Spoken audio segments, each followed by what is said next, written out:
Olá, eu sou o Thales Barreto. Olá, eu sou a Gabriela Klaus. Olá, no programa de hoje a gente vai ter uma entrevista com o Neri Ribeiro, ele é assistente da FUNAI, membro da comunidade Caingangue, além do João Maurício, coordenador da Fundação em Porto Alegre, sobre as questões relacionadas ao índio. Além disso, no programa de hoje você confere dicas de cinema e de festas no Cybermix e Cybercine. Vamos começando a entrevista.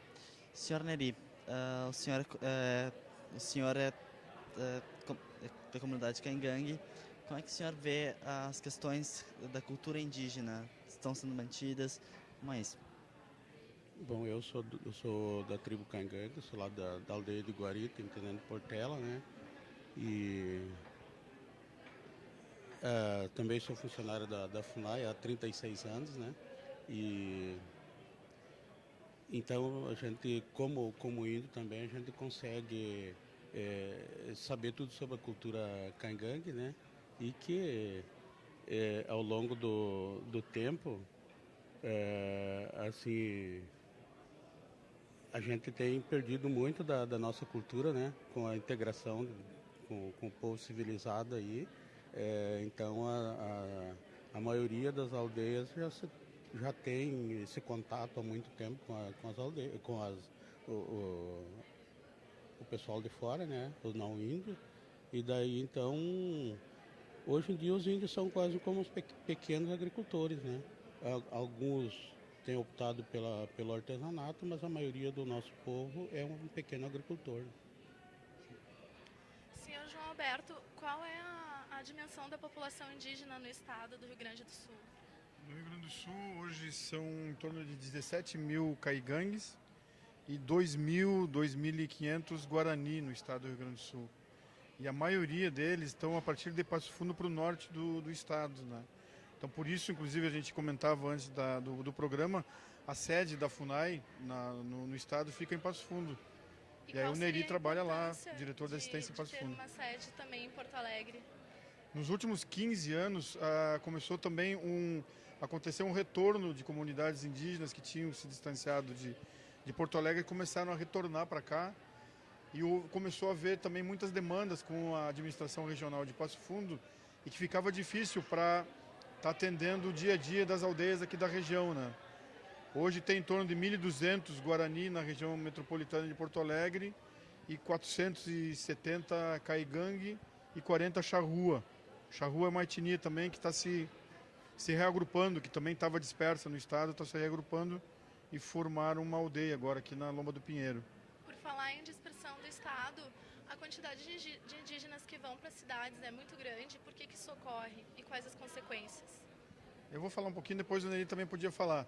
O que acontece com a história de índio na cidade? Eu acho que a gente, às vezes, tem a população em geral, índio na cidade, estão saindo da aldeia. Na verdade, as cidades foram construídas em cima de território que eram territórios indígenas anteriormente, né?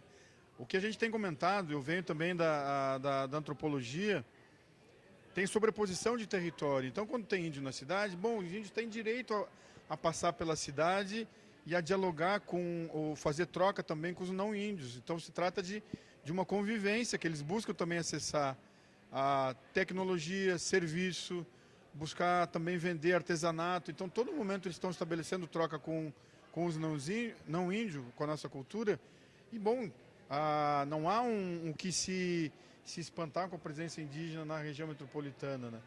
Todos têm direito também a acessar esse espaço que antigamente eram só deles. Aí a nossa colonização e adensamento urbano foi confinando eles em pequenas áreas, botando cada vez mais para longe, tirando áreas dos índios. Também o processo de colonização foram massacrando muito as etnias indígenas daqui, houve extermínio de várias quantidades de população indígena e hoje eles estão voltando para os seus territórios também.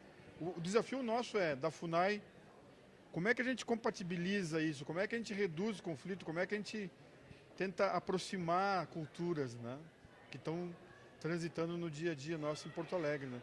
Neri, o que acha da presença dos índios? Eu queria colocar um pouco mais, historicamente, por que disso, né? Vocês sabem que Bom, vocês não sabem, eu vou dizer para vocês agora, né? Que a partir de 1910, o governo, como é que eu vou dizer para vocês? Ele garantiu certos territórios para os índios aqui no estado do Rio Grande do Sul.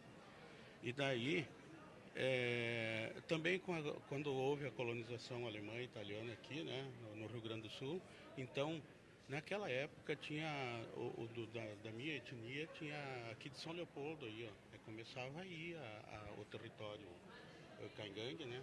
E aí com a colonização foram sendo empurrados lá para o lado ao longo do Rio Uruguai para lá, né? Bom, então esse é um sobre os Caingangue.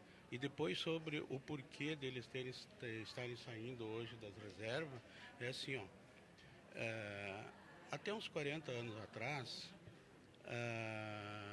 mesmo que o governo brasileiro tinha alguém para cuidar dos índios, eles eram muito mal assistidos, né?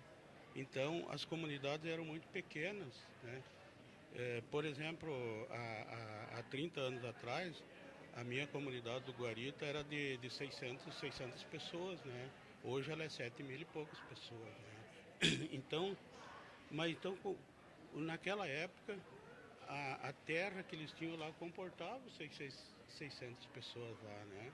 E depois, com o aumento, aí de uns 30 anos para cá, o governo começou a assistir melhor, assim. Então daí a população cresceu também. E hoje o que está acontecendo é isso, está um inchamento lá assim também, e os índios estão saindo, procurar um espaço por aí, né? E essa assistência do governo, o senhor acha satisfatória ou ainda é deficiente? Não, eu sempre falo assim, ó, que com relação, fazendo uma comparação com o atendimento que o governo dá para vocês, que são os não índios, né? Nós, os índios, são bastante bem assistidos, né? Só que não é o suficiente ainda, porque aí entra aquela questão do atendimento diferenciado, né? Que lá na Constituição brasileira tem um parágrafo lá que diz assim que os índios têm que ter um direito diferenciado de assistência, né?